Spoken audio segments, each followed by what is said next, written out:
봅시다. 여러분들 저기 학교에서 뭐 프린트나 부교재 관련된 이야기 하면은 바로바로 째깍째깍 톡으로 이야기를 좀 해주세요. 알겠지? 좀 대비할 수 있게.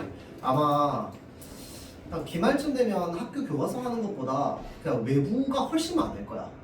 알겠죠? 그래서 그런 것들을 좀 미리미리 얘기를 해줘야지 쌤이 이제 맞춰가지고 좀 이제 준비를 해줄 수 있습니다. 막 하루 전, 당일날 이렇게 얘기해주면 좀 힘들어요. 자, 일단은 보겠습니다. 찬 기파랑가라고 하는 19체 향가고요. 19체 향가. 얘를 어떻게 읽는 거냐면 찬 끊고 기파랑 끊고 가로 읽는 겁니다. 기파랑은요 화랑의 이름이야. 찬은요 얘 찬한다 이 말입니다.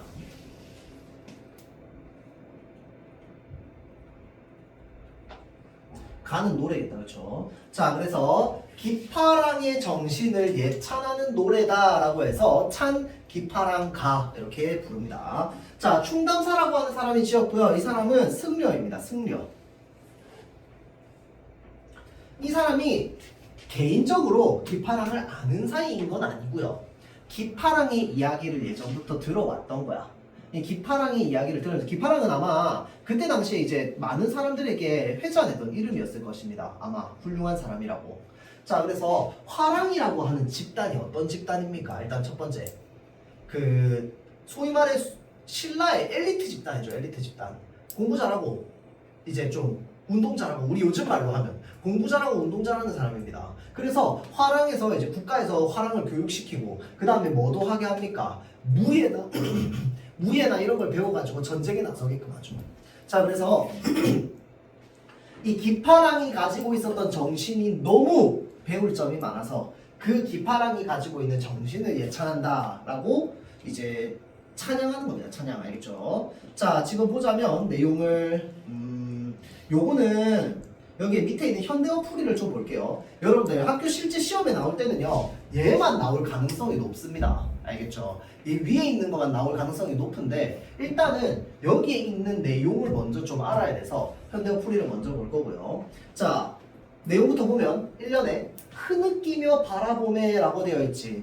이 사람이 왜 흐느끼느냐, 그 기파랑에 대한 그리움. 지금 볼 수 없단 말이야. 이미 죽었기 때문에. 기파랑이 죽었습니다. 이미 이때는 죽은 이유기 때문에 그를 그리워하면서 흐느끼면서 바라보는데 이슬 밝힌 달이라고 되어 있다. 그렇죠? 달. 다음 흰구름 따라 떠간 언저리에 모래 가른 물가에 기랑의 모습이 울시라고 되어 있는데 모습이 울시라고 하는 거 모습과 같은 이 말입니다. 기랑의 모습과 같은 수풀이여 라고 되어 있어요. 자, 그래서 이 달과 이 수풀이 전부 뭘 상징하냐면 기파랑의 성품을 상징하는 겁니다. 그러면 어떤 기파랑의 성품? 고매한 성품. 고매함. 그 다음에 아주 고결함. 순수함. 이런 걸 상징합니다.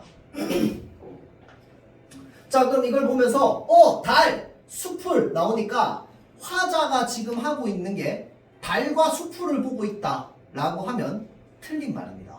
왜 그러냐면 지금 여기서부터 여기까지가 뭐냐면 기파랑의 그냥 뭐라 그럴까, 기파랑의 성품을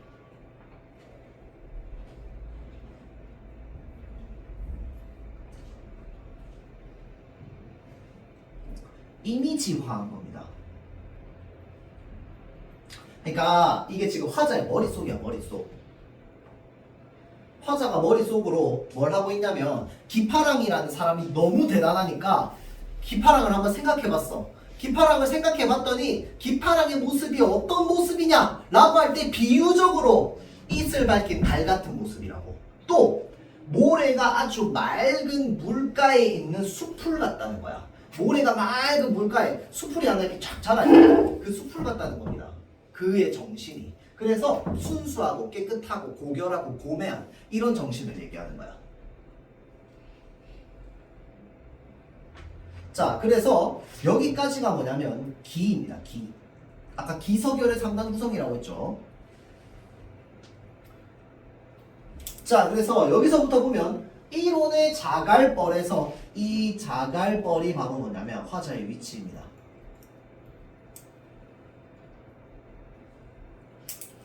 화자가 이 자갈벌에 서서 기파랑을 생각했더니 기파랑의 모습이 마치 뭐 같다. 이 모습 같다는 거야. 기파랑의 정신. 아, 그렇지. 기파랑은 정말 이 이슬 밝힌 달이 떠가는 언저리 그 모습 같아. 또 아주 맑은 모래 맑은 물가에 떠있는 숲을 같아. 라고 생각을 하는 겁니다. 자, 그러면서 낭이 지니시던 이 낭은 기파랑이야. 기파랑께서 지니시고 계시던 마음의 끝을 쫓고 있다라고 한다는 점에서 우리가 이거를 뭐라고 생각해 볼 수 있냐면요. 마음의 끝을 쫓고 있노라라고 하는 부분에서 기파랑의 정신을 따르겠다 라는 메시지를 우리가 볼 수 있습니다. 왜냐면 기파랑이 지니시던 마음의 끝을 내가 쫓고 있다 라고 얘기하기 때문에 기파랑이 가지고 계셨던 그 정신을 내가 쫓아갈 거야 라고 얘기하는 거죠. 자, 그래서 여기까지가 서입니다. 마지막 요 아부터가 바로 결사거든. 결사. 기서결의 구조에서 자, 결 잣나무 가지가 높아서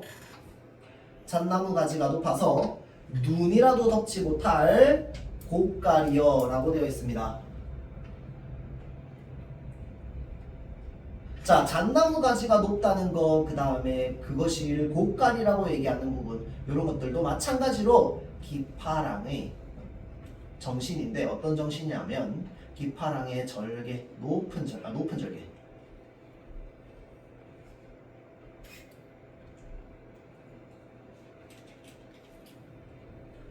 절개를 얘기한다라고 볼 수 있어요.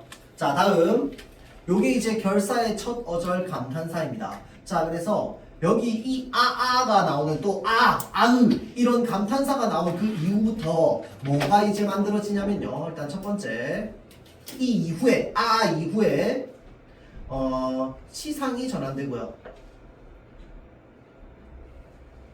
다음 두 번째 주제를 집약적으로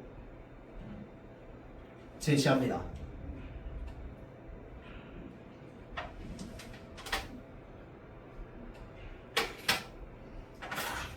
자, 그래서 마음의 끝을 쫓는다. 잣나무 가지가 높아서 눈이라도 덮지 못할 고깔이여. 자, 이 잣나무 가지가 높아서가 무슨 말이냐면 봐봐봐. 나뭇가지가 이렇게 높게 있어. 맞죠? 높게 있으면 우리가 어떻게 해야 됩니까? 우러러 봐야 될 대상입니다.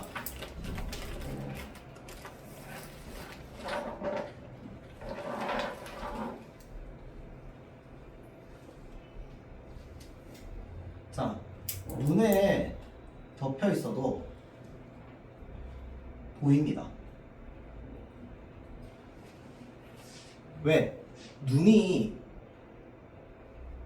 잣나무 가지가 이렇게 높게 솟아 있어. 이렇게 높게 솟아 있으면 눈이 내려도 다 덮지 못한다라고 돼 있으니까 끝에 보일 수밖에 없는 거야.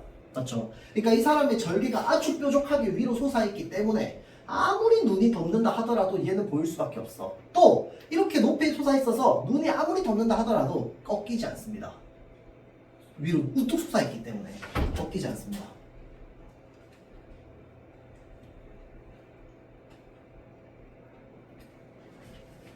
이런 것들을 상징한다고 볼 수 있어요.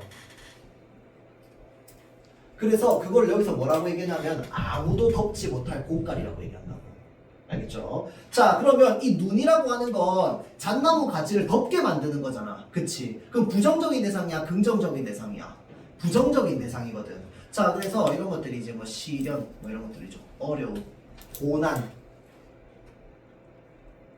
아무리 시련이 찾아와도, 고난이 찾아와도 절대 덮을 수 없다. 그래서 끝은 항상 저렇게 위로 우뚝 솟아있기 때문에 우리가 바라볼 때 항상 우러러 봐야 되는 대상입니다. 그렇죠? 자, 그래서 이 잣나무 가지가 이제 이 기파랑의 정신을 좀 드러낸다. 비유적으로 그렇게 볼 수 있고요. 자, 요 달도 마찬가지입니다. 달도 여기 위에 하나 조그맣게 적어주면 달 마찬가지로 우러러 보아야 합니다.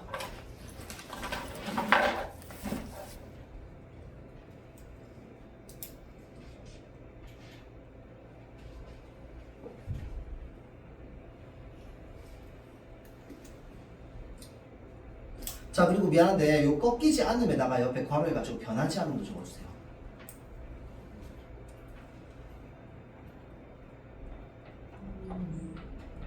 왜 그러냐면 이 잣나무 가지의 푸른빛이 이제 사계절 내내 변하지 않는다. 이런 의미도 있거든요. 그래서 하여튼 다 합치면 결국은 뭐가 되느냐? 이 기파랑에 꺾이지 않는 절개가 됩니다. 알겠죠? 자, 그래서 이 기파랑의 정신을 찬양하는 노래다라고 볼 수 있습니다. 그렇죠? 변하지 않는다는 건 푸른색이라서 푸른색이 변하지 않는다 생각하세요. 자, 그 다음 나머지는 뭐 별거 없습니다. 넘어가고요. 요거 상징적 의미는 여러분들 정리해가지고 한번 보면 됩니다. 크게 어렵지 않아요. 자, 그 다음 학습활동에 다른 제품이 있나? 요거 34페이지 봅시다.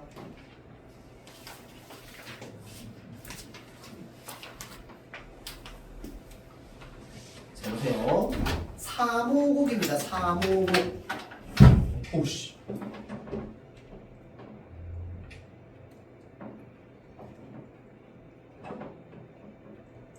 자, 그래서 요 3호라고 하는 거, 부모님에 대한 그리움.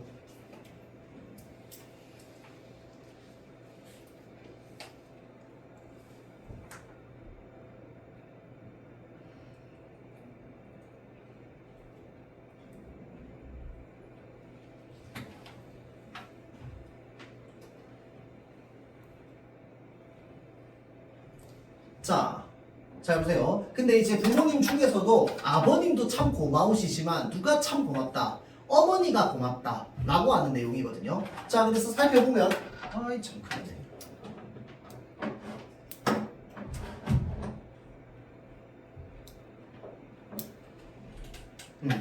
자, 그래서 호미도 날이었 마르는, 이게 호미도 날이지만 낫같이 들리도 없으시니 라고 해서, 자, 호미도 날이지만 낫같이 들리도 없다.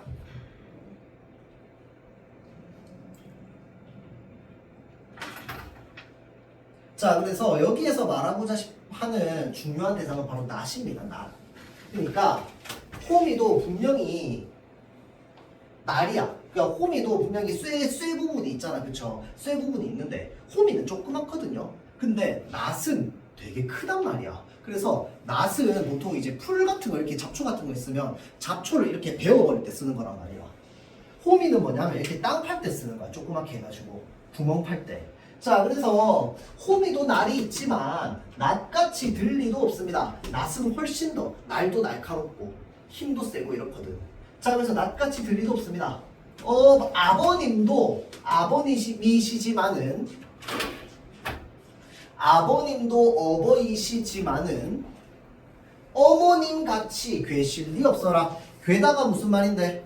사랑하다 이 말이다, 그쵸?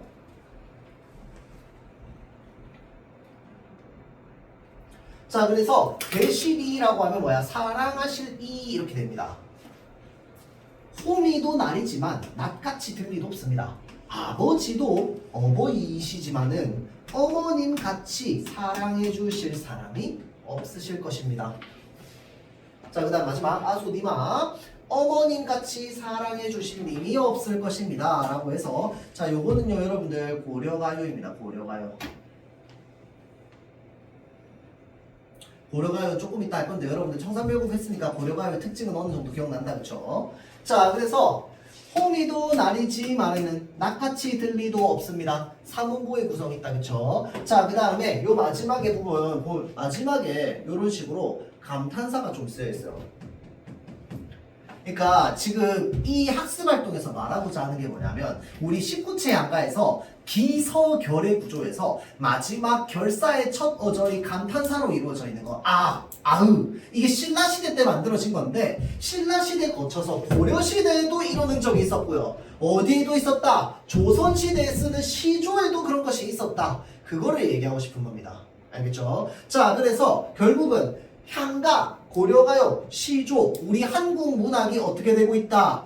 형태가 계승되고 있다. 그걸 얘기하는 겁니다. 알겠죠? 자, 그래서 그걸 얘기하고 싶어서 지금 여기 지금 감탄사가 있는 그 고려가요를 가져온 거고, 구조만 보면 요렇게 그 다음에 요렇게 묶을 수가 있습니다. 구조가 서로 어떤 식으로 돼 있냐면 대구적으로 돼 있어요. 호미도 날이지만 낱같이 들 리도 없습니다. 어머님도 아버지도 어버이이시지만 어머님 같이 사랑하실 사람은 없습니다. 라고 하는 구조가 똑같다. 그쵸? 근데 중간에 뭐가 들어가 있어? 여음구가 들어가 있지. 여음구. 여음구라고 하는 건 흥을 돋우기 위해서 들어가는 의미 없는 구절입니다. 그래서 그런 부분을 우리가 여음구라고 하죠. 그게 끝이야. 자, 그래서 잘 보세요. 비교, 대조, 반복. 비교, 대조 어디 나옵니까? 홈이 날, 그 다음에 아버지, 어머니. 비교, 대조죠. 얘네 두 줄 묶어가지고 비교, 대조라고 하면 돼? 안 돼? 안 돼. 얘네 둘끼리 서로 비교, 대조야. 알겠죠? 홈이 그런데 날 이렇다. 아버지 이런데 어머니 이렇다. 이렇게 얘기하는 거기 때문에. 알겠죠? 자, 그 다음에 반복 드러나 있어요. 어떻게? 어머니가 치 계실 리 없어라. 어머니가 치 계실 리 없어라. 뭘 강조하기 위해서? 어머니의 사랑을 강조하기 위해서.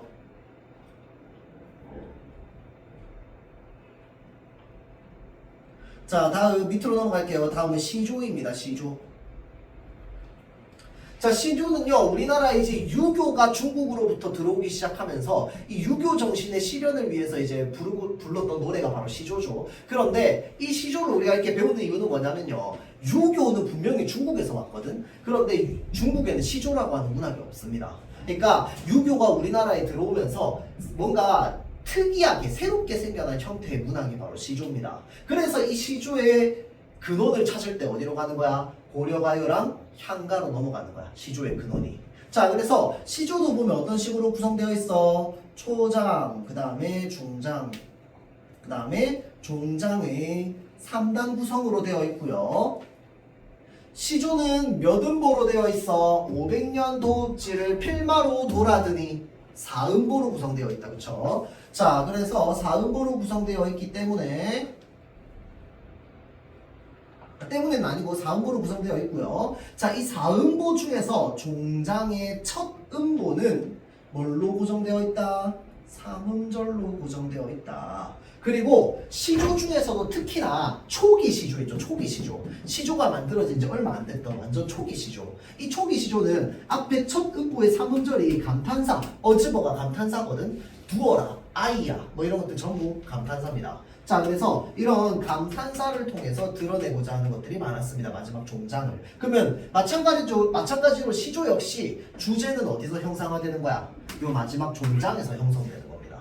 알겠죠? 자, 그래서 요 형태가 마치 기서결의 3단 구성과 결사의 첫 어절의 감탄사 이음절로 고정되어 있는 게 비슷하다는 거야. 알겠죠? 그래서 한국 문학이 계승된다. 이렇게 보는 게 지금 이제 이 교과서의 핵심이고요. 자, 이거 내용 좀 중요합니다, 여러분들. 자, 500년 도읍지라고 되어 있고요. 500년 도읍지는요, 고려의 수도입니다. 개경이죠, 개성. 자, 그래서 봐봐. 시조가 쓰이던 시기는 고려 말부터 쓰이긴 했지만 거의 대부분 조선시대에 쓰인 거야. 그러면 조선시대는 아직 멸망하기 전일 거란 얘기잖아. 맞죠? 그렇기 때문에 조선 역사가 얼마나 긴지 가늠을 딱히 못합니다. 그리고 언제 끝날지 모르기 때문에 몇백 년 역사라고 말하기가 좀 애매해. 그런데 지금 이거는 뭐냐면 조선시대, 조선 초기 또는 고려 말기에 쓰인 작품이기 때문에 500년 머시기, 500년 머시기 이렇게 나오잖아. 그럼 이거 전부 고려 얘기입니다. 고려 왕조 얘기야. 500년 도읍지, 고려의 수도를 말하고요. 500년 왕업 이러면 뭐야? 500년 동안의 왕의 업적이거든. 고려 왕조의 왕의 업적을 얘기합니다. 알겠죠? 자, 그래서 시조에서 500년 머시기 나오면 전부 고려야. 자, 다음 필마라고 하는 건 좀 비유적인 표현인데 한자 그대로 하면 한 필의 말이라는 뜻이거든. 그러면 내가 말을 타고 한 필의 말을 타고 돌아들었다는 건 무슨 말이냐면 친구랑 갔다는 거야? 나 혼자 갔다는 거야? 혼자 갔다는 거거든. 자, 그래서 혼자, 외로이 이런 느낌이 있습니다. 알겠죠? 자, 그래서 여기 지금 외로운 신세라고 되어 있는데 이 필마는요, 그 외로움, 쓸쓸함 이런 게 좀 들어가 있는 표현입니다. 그러니까 같이 갈 사람 없고 나 혼자 돌았다고요. 자, 그럼 다시 볼게요. 500년 도읍지를 한 필의 말을 타고 나 혼자서 돌아들었더니 산천은 의구하고, 산천은 한자 그대로 하면 산자, 산자에다가 강이다. 그쵸? 산과 강. 의구는 옛 그대로를 말합니다.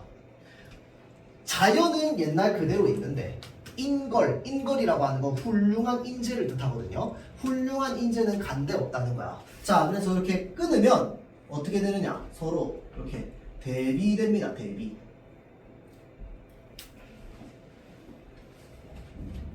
자연은 옛날 그대로야. 변함없다는 거겠죠. 인걸, 사람은 어떻게 되는데? 죽고 나면 없어지잖아. 그 훌륭한 인재는 간데 없다. 다 어디 갔노? 다 없어졌다는 거야. 자, 그래서 잘 보세요. 자연의 무한함과 인간사의 유한함을 대비하는 거고요. 이 대비를 통해서 드러내고자 하는 감정이 무엇이냐? 정서가 무엇이냐? 라고 하면 허망함,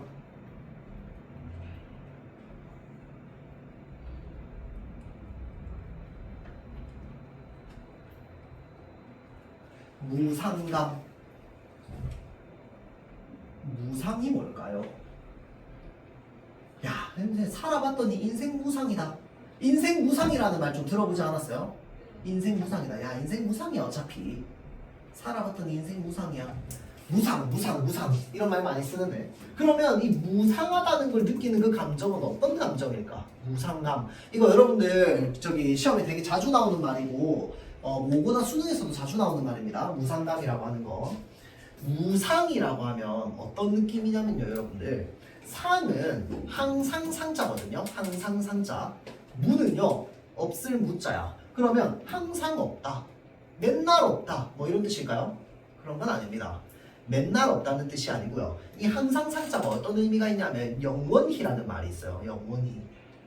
영원한 줄 알았는데 그게 없었다는 거야. 그게 뭐냐면 아까 쌤이 얘기했던 거랑 똑같습니다. 소유의 본질이랑 비슷해요. 영원한 건 절대 없다고. 자, 우리가 무상감이라는 걸 보통 어떨 때 느끼냐면요. 자, 생각해봐봐. 내가 부모님이 계셨어. 늘 계셨어. 건강했어. 그런데 예를 들어서 내가 하루아침에 부모님을 잃었다고 생각해 봅시다. 하루아침에 부모님을 잃었어. 근데 우리가 이 세상을 살아가면서 부모님이 지금 당장 없을 거라는 생각을 평소에 하면서 살아가진 않는단 말이야. 맞죠? 지금 있기 때문에.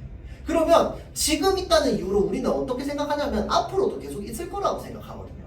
그래서 앞으로도 계속 있을 거라고 생각했는데 어느 날 갑자기 없어졌어. 예를 들어서. 자, 그럴 때 우리가 무슨 얘기를 하냐면, 와, 정말 인생 무상이다. 어머니 그렇게 돌아가시다니, 그렇게 세상을 떠나가시다니, 정말 인생이 무상하구나. 영원한 줄 알았는데 그 영원한 것이 없어진다라는 걸 깨닫게 되었을 때 느끼는 허탈감, 허망감, 이런 것들을 무상감이라고 합니다. 자, 생각해봐봐. 사람은 그래도 100년쯤 살다 죽잖아. 그런데 고려라고 하는 왕조는 500년을 있었다고. 500년을. 그런데 이 500년짜리 왕조가 하루아침에 어떻게 됐어? 이성계의 반역으로 인해서 나라가 없어졌잖아. 고려 역사가 없어졌단 말이야. 자, 그래서 이거는 고려의 충신이 쓴 거거든요. 자, 그래서 그렇게 잘 나가던 500년의 역사를 가지고 있었던 그 강했던 국가가 하루아침에 없어지는 걸 보면서 자연은 항상 옛날 그대로 있는데 도대체 사람의 이야기는 어떻게 이렇게 변화가 많은가 라고 하는 영원한 건 절대 없다는 걸 깨달았을 때 느끼는 무상감입니다. 알겠죠? 자, 그래서 어지뭐 태평연월이라고 하면 요거는 이제 고려의 전성기를 뜻하고요. 꿈이런가 하노라 라고 해서, 자, 꿈이라고 하는 거 생각해봐. 꿈이 영원합니까? 아니지. 꿈은 끝나잖아. 맞죠? 자, 꿈 꾸면 그 꿈은 끝난단 말이야. 그런 점에서 꿈 역시 보통 무상감의 대표적인 어떤 그 비유적 표현으로 많이 쓰이는 거거든. 자, 그래서 이 만국의 한과 인생 무상을 꿈으로써 나타내고 있는 겁니다. 야, 그렇게 잘 나가던 나라가 전부 꿈 같구나. 마치 꿈처럼 없어졌구나. 무상하죠. 자, 그래서 우리가 무상감이라고 하는 그 감정을 좀 알아두면 좋을 것 같아요. 자, 그래서 특징 아까 선생님이 얘기했듯이 뭐야? 자연과 인간사를 대비해서 무엇을 나타냈다? 무상감을 나타냈다. 자, 다음. 자, 보세요. 꿈이런가 한 노라. 요거 여러분들 모의고사 같은 거 풀다 보면 모의고사 현대시나 고전시 보면은 맨날 이제 지문 나오고 첫 번째 문제 표현상의 특징 물어봅니다. 어떠한 표현 방법으로 이런 의미를 강조한다. 서리법의 사용으로 이런 의미를 강조한다. 의문형으로 문장을 맺음으로 끝맺음함으로써 이런 의미를 강조한다. 명사형으로 시상을 종결하면서 이런 의미를 강조한다. 이런 말들이 많이 나오지 문제. 자, 뭐뭐 하노라라는 표현 있죠. 이거 전부 영탄법입니다. 자, 이 뭐뭐 노라는요, 우리 지금 말로 하면 뭐뭐 구나 정도로 해석할 수 있어요. 그렇게 잘 나가던 고려의 나라, 고려의 역사가 마치 꿈인 것 같구나 라고 얘기하는 겁니다. 꿈인 것 같구나. 자, 그래서 비유 대조어 당연히 나와 있고 영탄법 사용됐다는 거 잊으면 안 됩니다. 자, 그래서 여기까지 넘어갈게요. 정석가. 자, 요 정석가 하면서 위에다가 필기를 좀 합시다. 고려가요의 특징. 청산배곡 때 했겠지만 다시 한번 떠올려 봅시다. 고려가요의 특징. 일단 첫 번째.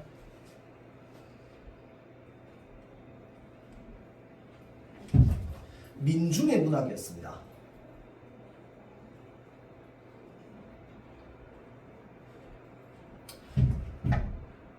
자, 그러면 민중의 문학이었기 때문에 이 고려 가요를 부르던 주체들, 부르던 사람들은 이 노래 가사를 글로 적을 수 있었을까 없었을까?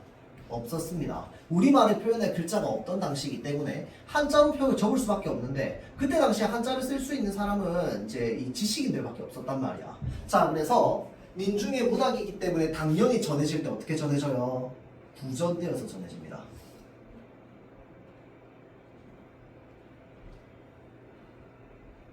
자, 그럼 그렇게 구전되어서 전해져 오던 것들이 어떻게 지금 기록이 되었느냐? 훈민정음 창제 이후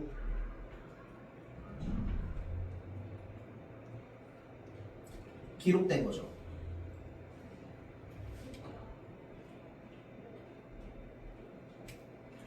자, 훈민정음 창제 이후에 기록되면서 뭘로도 쓰였던 흔적이 보이냐면요. 일부야 궁중가요로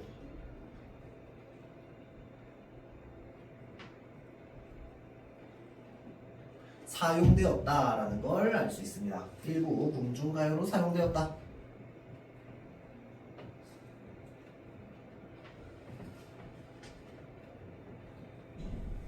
두 번째,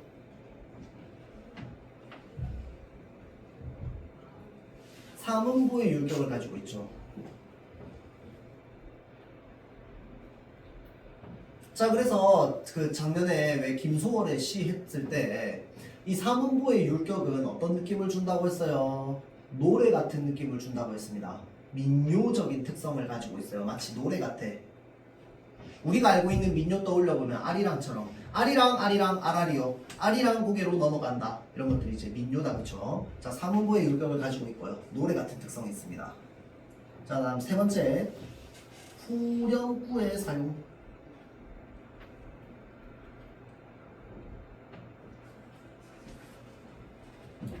자, 그래서 후렴구의 사용으로 생기는 특징이 있습니다. 후렴구 때문에 생기는 거, 일단 첫 번째, 운율이 형성되죠. 두 번째, 형태적인 안정감을 줍니다.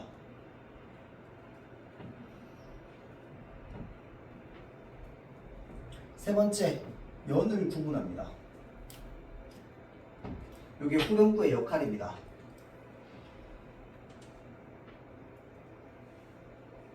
자, 다음 마지막 후렴구로 인해서 연구분이 이루어졌기 때문에 자, 잘 들으세요.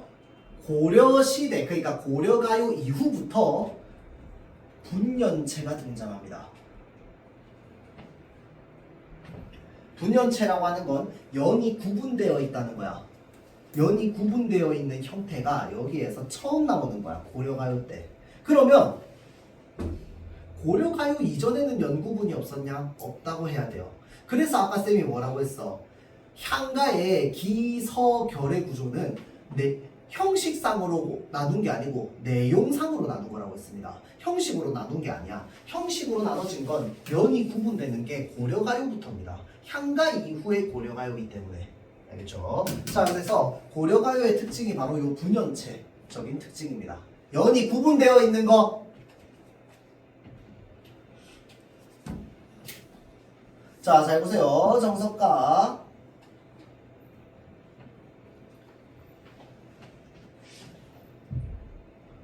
선왕성대.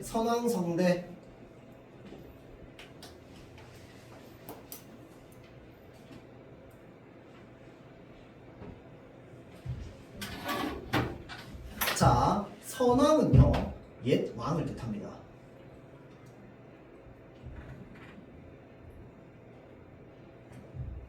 성대는 태평성대를 뜻해요. 자, 이게 첫 부분, 서사 부분의 가사인데요, 여러분들. 당금은 지금이라는 거거든, 지금. 자, 보세요. 딩아 돌아. 지금에 계십니다. 지금에 계십니다. 선왕성대, 옛 왕들의 태평성대에 논일고 싶습니다. 라고 이야기를 하는 거야. 자, 보세요. 태평성대라고 하는 게 무슨 뜻이야? 평이 뭔데? 평화입니다. 평화. 그래서 아주 큰 평화로움이 이제 오는 이제 이 은혜로운 시대를 태평성대라고 하는 거야. 그런데 이 태평성대가 만들어지려면 뭘 잘해야 될까요? 왕이 정치를 잘해야 됩니다. 자, 그렇기 때문에 태평성대는 누구 듣기 좋은 말일까요? 임금이 듣기 좋은 말입니다. 왜? 지금 태평성대다라고 하는 건 임금 칭찬하는 거야. 지금의 임금이 정치를 잘한다. 이런 뜻이거든. 자, 근데 지금 요 정석가 있죠? 얘는요, 사랑노래입니다. 사랑노래. 남녀간의 사랑노래요. 자, 그러면 봐봐봐. 사랑노래에서 왕이 정치를 잘하고 말고가 무슨 상관인데? 1도 상관없어요. 자, 그래서 여기에 나오는 이 서사 부분이 바로 뭐냐면요, 이제 노래의 주제와 상관없고요. 그냥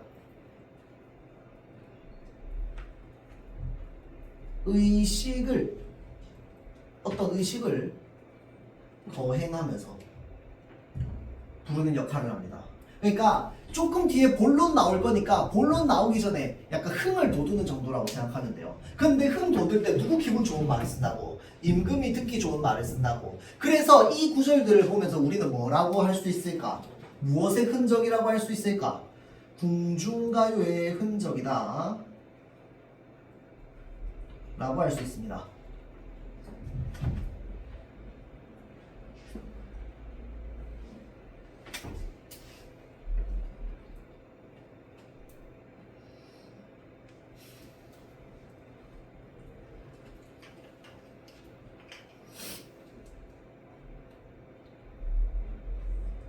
자, 다음 밑에 내려가 볼게요. 자, 요거는요, 연을 한 개만 이해하면요, 나머지는 다 그냥 복사 붙여넣기야. 알죠? 자, 일단은 천년부터 보면은, 자, 삭삭기라고 되어 있다, 그치? 자, 그래서 요게요, 우리 지금 말로 하면 뭐라고 할 수 있냐면 그냥 바삭바삭 또는 사각사각 이런 식으로 볼 수 있어요. 자, 그래서 의성어입니다. 의성어. 자, 그래서 음성 상징어를 이용하여 형상화를 하고자 했다라고 하면 맞는 말이 됩니다. 음성 상징어의 사용으로 시의 이미지를 형상화한다. 맞는 말이에요. 쉐 몰래라고 적혀 있는데, 자, 이 쉐는 가늘다 이 말이야. 곱다. 모래, 아주 고운 모래를 뜻합니다. 고운 모래, 아주 작은 모래, 모래들이 쫙 있어요. 별해는요, 이거는 벼랑의 말입니다. 자, 그럼 생각해봐봐. 요거 여러분들 마찬가지로 본문도 옆에 해석본 안 적혀있을 경우가 많은데, 있는 경우가 많은데, 특히 고려가요 이후부터는요 진짜 찐으로 안 적어줍니다. 왜냐면 여러분들 1학년 때 중세국어 다 배웠잖아. 그러니까 여기 중세국어 문법 다 들어가 있어요. 알겠지? 별해는 어떻게 만들어진 거겠어? 적지 마세요. 별하고 히읗 종성체는 있었겠지. 거기에 플러스 애가 만나서 별해가 되는 겁니다. 알겠죠? 자, 그럼 별이 뭔데? 벼랑. 알겠죠? 자, 그래서 사각사각 소리 나는 가느다란 모래벼랑에, 아주 고운 모래벼랑에 나는 이런 거는 우리가 연구라고 합니다. 의미가 없어.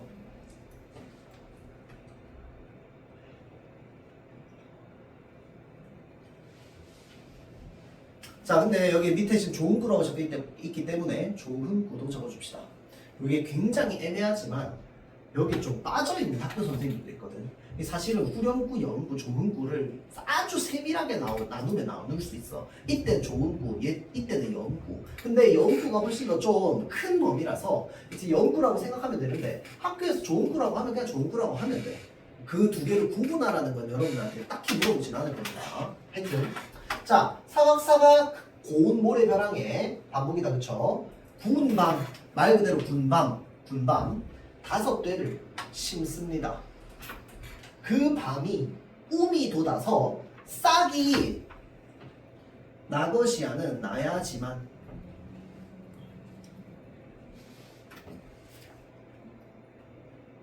자, 그리고 반복이다, 그쵸? 그 밤이 움이 돋아 싹이 나야지만 마지막에 뭐라고 돼 있냐면 유덕하신 님을, 근데 여기 적혀있을 때 님을 이렇게 적혀있다, 그쵸? 거듭 적히지. 자, 유덕하신 님을 여희여저이다 라고 해서 이거 좀 알아둡시다. 여희다 뭔데? 이별하다 이 말입니다.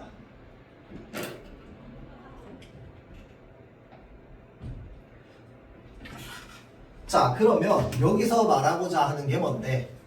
사각사각 고운 모래벼랑에 구운 밤 닷대를 심습니다. 그 밤이 꿈이 돋아 싹이 나야지만 유덕하신 님을 이별하겠습니다 라고 이야기를 해요. 그러면 이별한다는 거야, 안 한다는 거야? 싹이 나요, 안 나요? 절대 안 나지. 왜 안 나는데? 불로 구웠잖아. 군밤이라며, 맞죠? 불로 구웠는데 얘가 싹이 왜 어떻게 나냐고요. 그러니까 결국은 하고 싶은 말은 뭐야? 싹이 나면 님이랑 헤어지겠다고 얘기했는데 싹이 날 리가 없잖아. 그러면 결국은 말하고자 하는 바는 뭐야? 나 당신이랑 죽어도 안 헤어지겠다 이 말입니다. 알겠죠? 자, 그래서 잘 보세요. 반어법. 이제 단어적인 어법을 사용하여서 님과 이별하지 않겠다라고 하는 강한 의지를 나타내는 겁니다. 강한 의지. 자, 근데 요게요, 여러분들 후렴구입니다. 계속 반복될 거야. 유덕하신 님을 이별하겠다고. 근데 결국은 2년, 3년, 4년 다 상황이 어떤 상황이냐면 불가능한 상황을 제시합니다. 자, 근데 요거 좀 알아두세요, 여러분들. 요 구조가 어떻게 되냐면 불가능한 상황.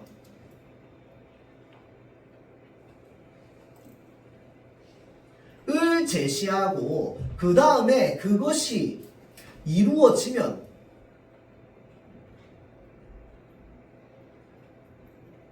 어떻게 하겠다. 근데 뭘 하겠다라는 게 결국은 뭔 말하는 거야? 안 하겠다를 얘기하는 거야.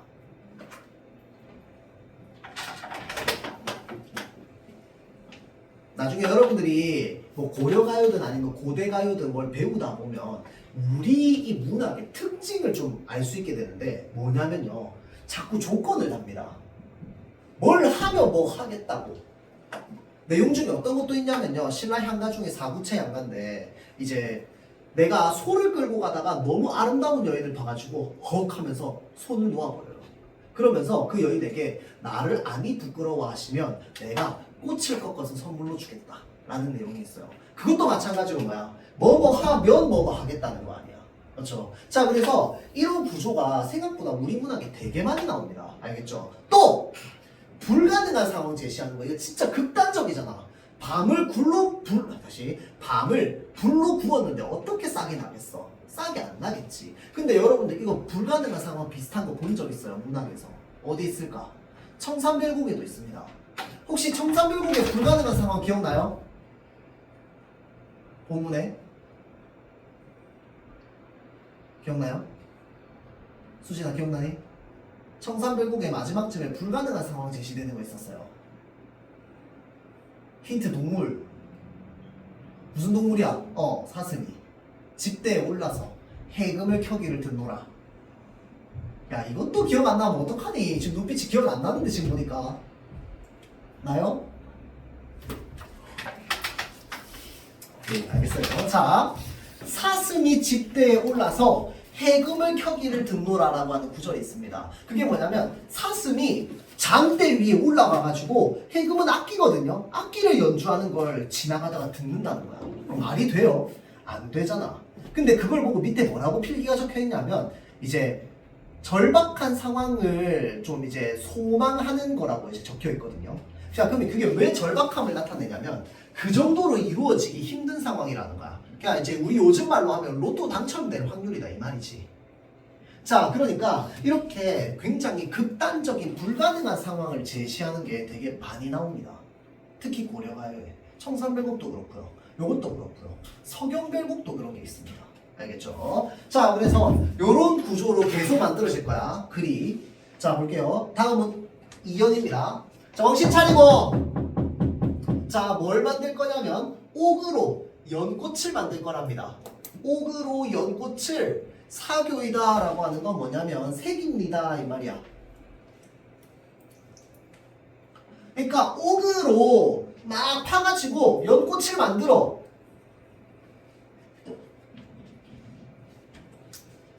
바위 위에 접주합니다 라고 되어 있는데 여러분들 접주가 뭐냐면 접이 뭐야? 접하다 붙어있다는 거잖아. 자, 그래서 여러분들 그거 압니까? 식물들 왜 뿌리는 사과나무인데 여기에서 살구 열리게 하는 뭐 이런 거 알고 있어요 여러분들? 그게 뭐냐면 사과나무 뿌리 이 기둥에다가 사과나무 그 가지 부분을 끊어가지고 다른 과일 가지를 이렇게 이어가지고 테이프로 붙여놓잖아. 시간이 아주 오래 지나면 얘네들이 한 몸이 되거든요. 그럼 여기서 살구가 열려요.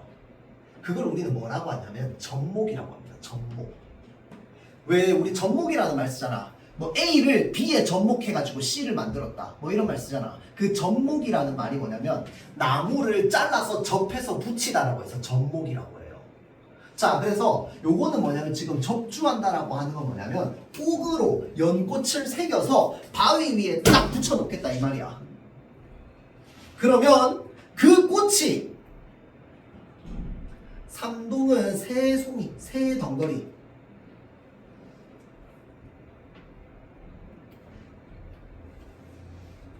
피어나면 그때 유덕하신 님을 이별하겠다는 거야.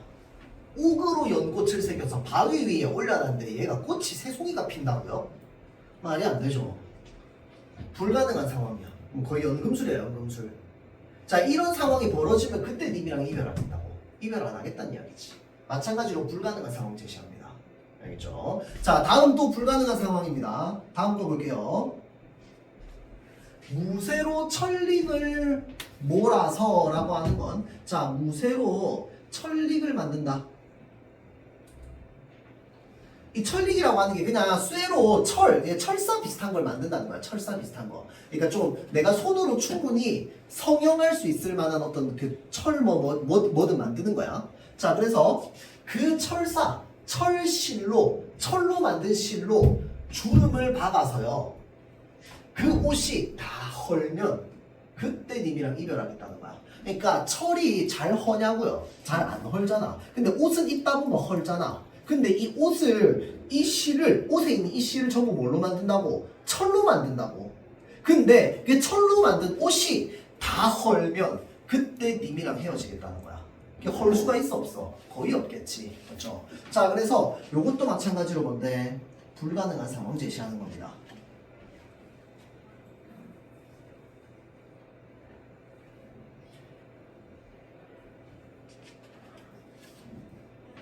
자, 그 다음 실제로 쇠로 실을 만들어서 옷을 만들 수 있니? 없잖아. 맞지? 그러니까 예를 들어서 옥을 새겨가지고 연꽃을 만드는 건 기술자라면 할 수 있잖아. 실제로. 맞죠? 근데 이거는요, 무쇠로 철로 만든 쇠를 만들어서 그걸로 이렇게 실을 꿰어가지고 옷을 만든다는 건 있을 수가 없잖아. 그러니까 상황 자체가 뭔데 지금? 과장에서 얘기하고 있는 겁니다.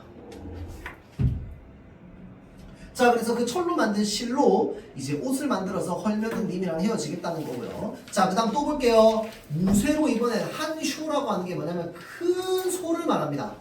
무쇠로 큰 소를 만들어서 철수산이라고 하는 건 철로 된 나무가 있는 산이라 이 뜻입니다. 철자에 나무 숫자에 산자야. 자, 그래서 쇠로 만든 나무가 있는 산에 놓겠답니다. 세상에 있어 없어? 세상에 없어. 이해돼요? 자, 그래서 이것도 마찬가지로 뭐야? 불가능한 상황을 과장해서 얘기하는 겁니다. 자, 이거 학교 선생님이 문제 낼 때요, 밑줄 어디다 그어놨는지 봐야 돼. 잘 보세요. 무쇠로 큰 소를 만들었다에, 다시 철로 만든 산, 철수산에다 밑줄 그어놓고 불가능한 상황이라고 하면 맞아 틀려? 맞는 말이야. 그게 어디 있어 세상에. 근데 옥으로 연꽃을 새깁니다 밑줄 그어놓고 불가능한 상황이라고 하면 돼 안 돼? 돼. 옥으로 연꽃 새길 수 있잖아. 이해되죠? 이런 식으로 물어본다고, 치사하게. 자, 그래서 실제로 가능한지 안 가능한지 생각해야 됩니다. 알겠죠? 자, 그래서 철로 만든 산에 그 쇠가, 그 소가 철로 만든, 쇠로 만든 풀을 먹으면 그때 님이랑 헤어지겠다는 거야. 그러니까 이거는 모든 상황이 다 말이 안 되지. 무쇠로 큰 소를 만들어서 그 철로 만든 산에다가 넣어놓고 그 소가 철로 만든 풀을 먹으면 그때 님이랑 헤어지겠다 라고 얘기하니, 쇠로 만든 소가 쇠로 만든 풀을 먹을 일이 전혀 없는 불가능한 상황을 얘기합니다. 알겠죠? 자, 다음 여기 부분, 이게 진짜 중요합니다 여러분들. 이 시간이 참 3분 충분하다. 자, 볼게요. 중요해. 구슬이 바위에 떨어진들, 구슬이 바위에 떨어진들. 반복이다, 그쵸? 기틴들 그치리까 라고 하는 뭐냐면, 이게 기는 끈이야, 끈. 그치리까는 끊어지겠습니까?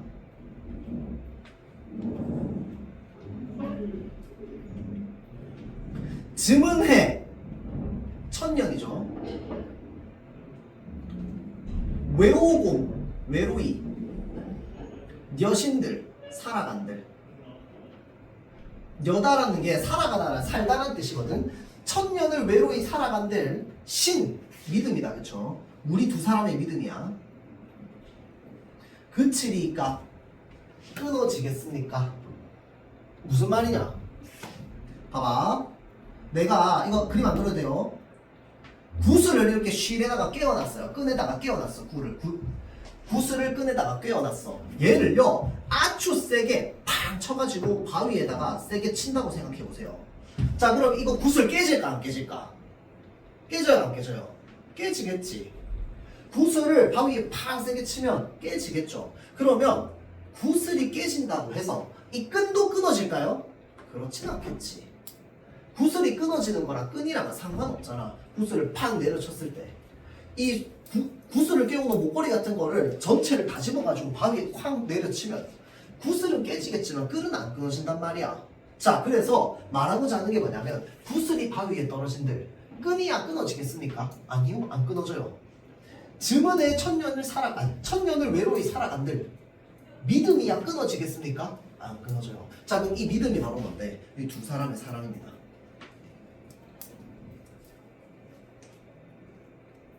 자, 그래서 잘 보세요. 여기서부터 구슬이부터 그치리까지, 그 다음에 즈문해부터 그치리까지, 얘네 둘이 서로 무슨 구성을 가지고 있냐면 대꾸적 구성을 가지고 있습니다. 대꾸야, 이 구조랑 이 구조가 똑같아요. 구슬이 바위에 떨어진들 끈이야 끊어지겠습니까? 천년을 외로이 살아간들 믿음이야 끊어지겠습니까? 우리 믿음은 안 끊어져요. 이 얘기하는 겁니다. 알겠죠? 알겠죠? 그래서 여기 이끈과 믿음은요 둘 다 우리의 사랑을 상징하는 겁니다. 비유적으로 얘기하는 거야. 알겠죠? 자, 그래서 여기까지 정석가까지 하고 마무리를 할 거고요. 학교에서 진도 뭐뭐 나갔는지 카톡으로 미리미리 알려주면 좋을 것 같아요. 알겠죠? 마칩시다.